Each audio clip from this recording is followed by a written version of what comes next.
So the reason I'm making this live stream is to get some sense, normality to well, I don't know to what. I was going to say to life, to reality, to existence, to existence. Trying to get some sense to existence. Where my life has been in hell, due to the nature of the way my life is hell. It's very. I'm going to take you to your limits, Andreas, where hell is. When you're in hell, well, I'm going to take you beyond your limits. That's where hell is. And I'm going to keep you just beyond your limits, and it's just going to get that it's going to get gradually worse and worse and worse. And because the truth is, there are a lot worse situations of living hells in this world, but because they're compartmentalized situations, unless you're some real sick, rare scenario where you've been kidnapped and something horrible's been happened to you, you can compartmentalize it with your mind, and the world and life should pick you up thereafter. So in truth, someone in the state of war, I've said it before, for instance, something that's probably not too uncommon within war, and war isn't that uncommon, though it's getting better to my little understanding of geopolitics and generally wars of the past. And that is, imagine you're a child, you've popped out to get some food or water during the time of a war, and you come back to find your entire neighbourhood torn to bits, your parents, your loved ones, your friends, your entire community's gone, and you're a child. You've got to then fend for yourself and find water, shelter, food, protect yourself from not only the enemy, but anybody that might not be an enemy and might be on your side, but due to the nature of war, the country and law have been ripped apart, and you're a child. You've got to then find your way in the world and hope that you can make it to safety, first and foremost. Once you make it to safety, there's a relaxation, I imagine. You go out into the world, you start to live. God knows how many years later are you ever going to really deal with that trauma. Losing your family, not only losing your family, being present in a world where war exists. Taxes are paid for war, instead of using the best minds in the world to stop war. In other words, you get who's someone really clever in the world? Someone like when Stephen Hawking was about, it's the only person that comes to mind at present, but there are so many geniuses in the world that are being wasted, what, in comparison, on science, math, technology, art. What the fuck are we doing, man? We're paying these guys a few £1 million to make some numbers and find out some meaning of the far distant universe, when we could pay them a few £1 billion each country, make these guys the richest people in the world, and they end war.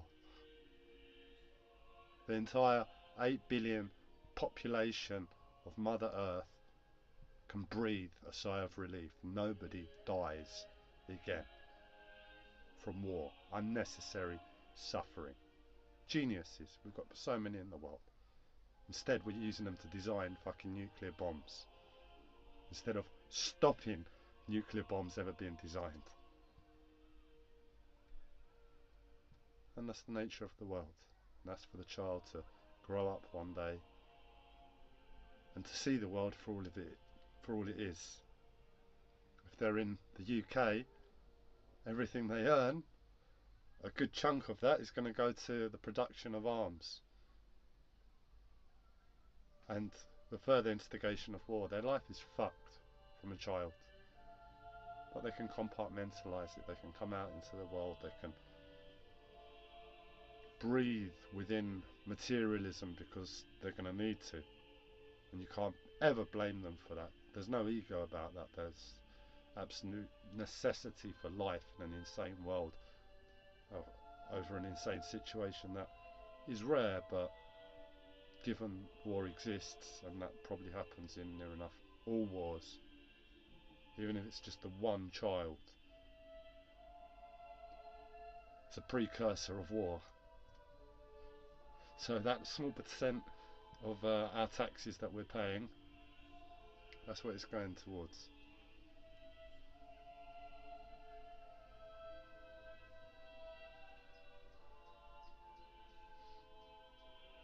Mental health wants to try and stop me from the rest of the conversation, but I'll give it a second, see if we can backtrack and get back on topic. So the title was yeah, so my life doesn't compare to that. The truth is, the way their life would be structured is that if they find safety and they go back into the world and they find materialism, they find a home, they find a loved one, they have a family, they're sort of entrapped to their own past. To not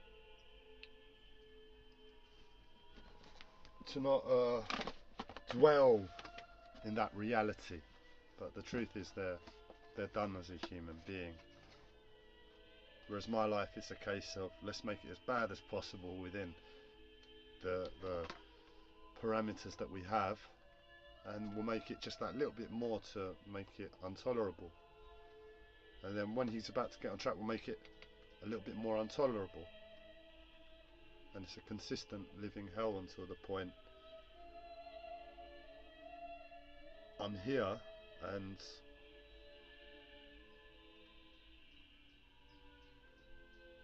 I'm in hell. The fires aren't burning yet, but I have different fires burning me. And unfortunately, I've been riding that little bit. Oh, that person, he's got it worse. That person, they've got it worse. That person, they've got it worse. And it's just got to the point where I'm saying, no more. I'm in hell. I don't care if somebody else has it worse. My life is hell right this second, and it's intolerable to live. The truth is that that scenario I painted before of that child in war, we, as a mirror image of another human being having to go through that, forget if you have to pay fucking taxes and you're fucking doing it, you might as well be pulling the gun and trigger on them yourself.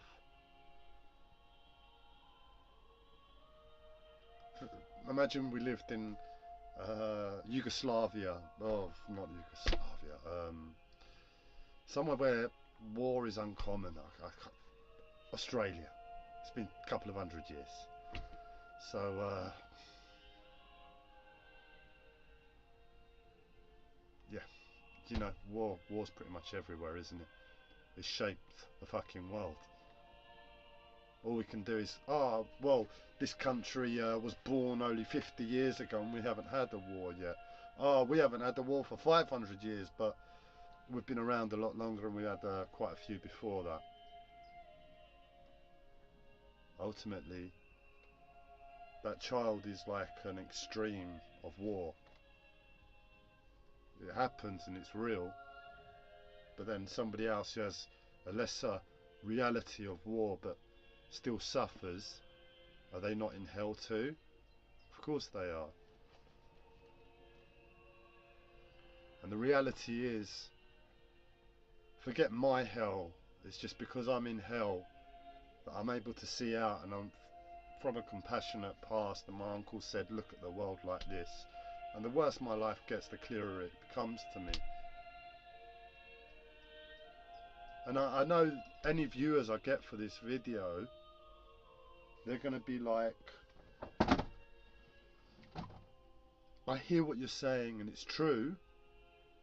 If you can get to that place, I imagine most people can, but you won't really be able to connect for how suffocation life can be. And I'm seeing it with minimal things and physical pain. That's my hell. Material things and physical pain and insanity from the people. You talk about the death of loved ones, a whole community having to fend for yourself. God knows how many weeks, months, possibly years that child might have to be alone before they can breathe a sigh of relief on any level if the war goes on that long. I know you can't connect to it unless you have somehow magicked some aspect of hell into your life with all the materialism and lack of complaints about the hell. Hell isn't somewhere you go on holiday. If you go to hell, complain like fuck, man. If you're in hell and I'm in hell, another person's in hell and you all are keeping quiet, what the fuck are we doing? Why don't we just speak up? And we can change this hell if we're all in it together, isn't it? It's still the world, it's still the American dream, so to speak. In other words, we all have power to go out there and create it. We've all found some sort of hell within it. Well, then let's speak up, create a forum on Reddit, and figure out how we're going to change it together, proactively, positively. But ultimately, where I've said no, no, no, now's just too much. I'm in hell right this second. I'm in hell. I see the reality of hells in this world, and I am humbled to their lives. But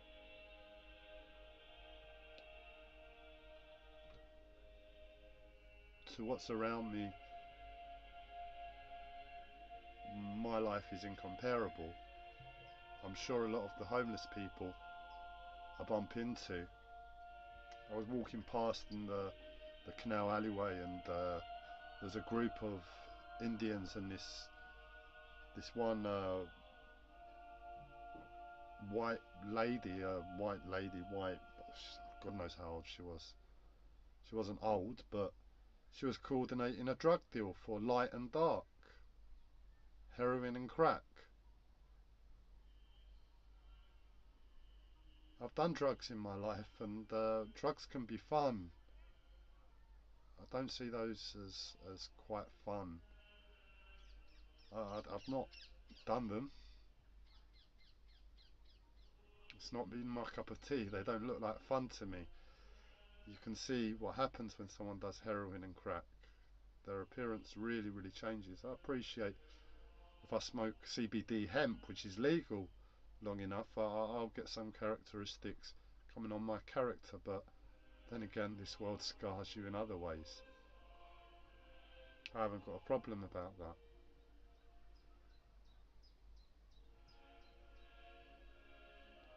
Some MDMA, some ecstasy, every so often medicinally, my opinion is should be on prescription from the NHS. They'll save millions and millions and millions and millions and millions of pounds. They'll save millions of lives.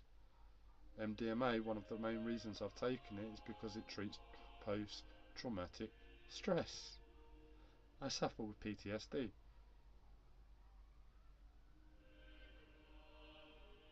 It was such a life sentence.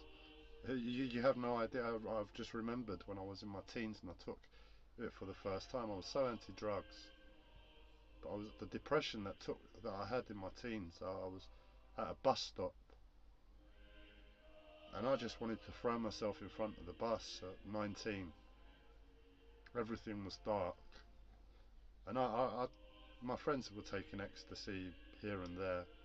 I resisted. They all smoked marijuana. I resisted. They all smoked. I resisted. And then it occurred to me, fuck it. I'm about to chuck myself in front of a fucking bus. I've got nothing to lose to try ecstasy. It saved my life. It showed me a different perspective on reality. But right now I'm in terror. And I don't think no matter how much MDMA I take, it might allow me to feel like I'm breathing for a day or two, but it won't get me out of this reality. I believe the energetic shift that it will have on my physical body could actually have a very good positive effect, but I'm just not in a position to try at the moment.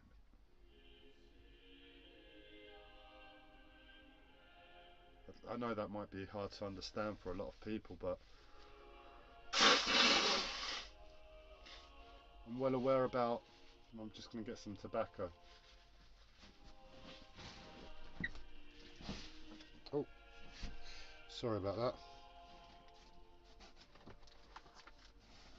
It was a bit embarrassing. It's half.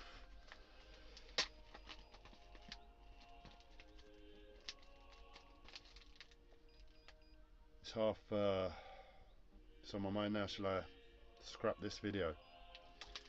But I'll play it back, see how bad that slip was, and go from there. Reality is, it doesn't really fucking matter, does it?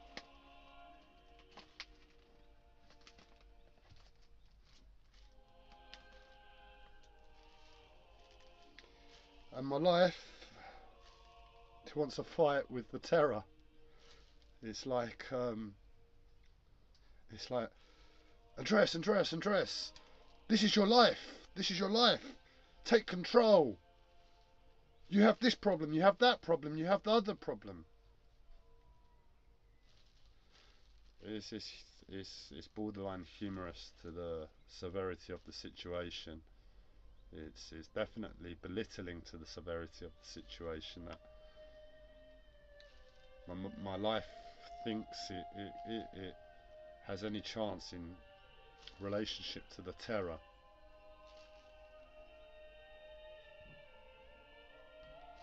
I could only really type those words. I can't really laugh. I mean, I could fake laugh, but even that's a bit of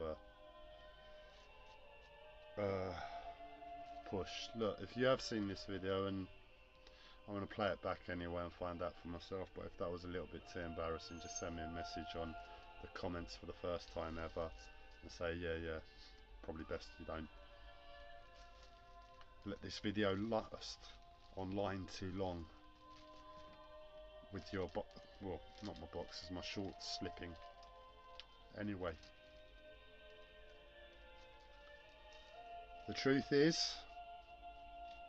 that child is a mirror of us all. When you realise that you're riding luck for anything we might have in our lives, and really this world is like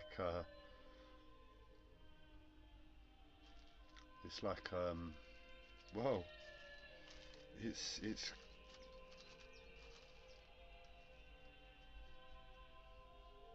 uncertain.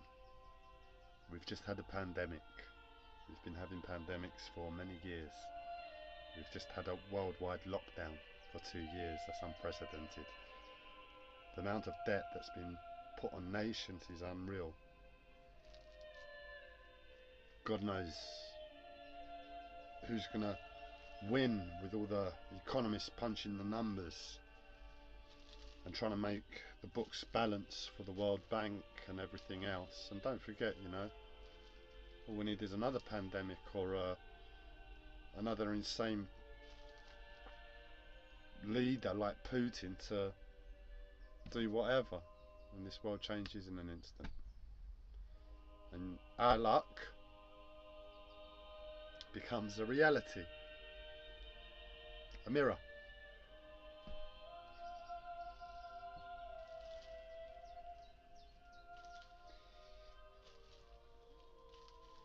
we see it for real. That's what I'm trying to say. It's that unstable, the world. Where do you want to live if you give anybody a choice? Oh, America, the American dream. Yeah, yeah, yeah. Are you sure? You want to live? You want to live in America with all that debt? I don't think that's wise. The trillions and trillions and trillions they're in debt. Oh, it makes me shiver. They're not gold backed at all. I'd pick a country with a gold backed currency and a little bit less volatile for safety. There's the American dream, and then there's human survival necessity and sanity. But we don't really understand the complexities of the world when we see Mercedes-Benz and Apple iPhones,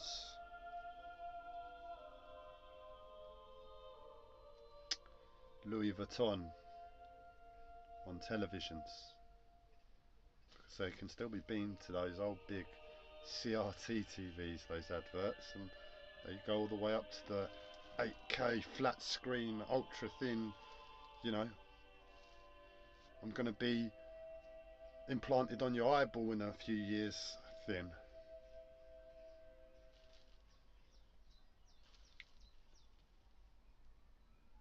But it's for the Illuminati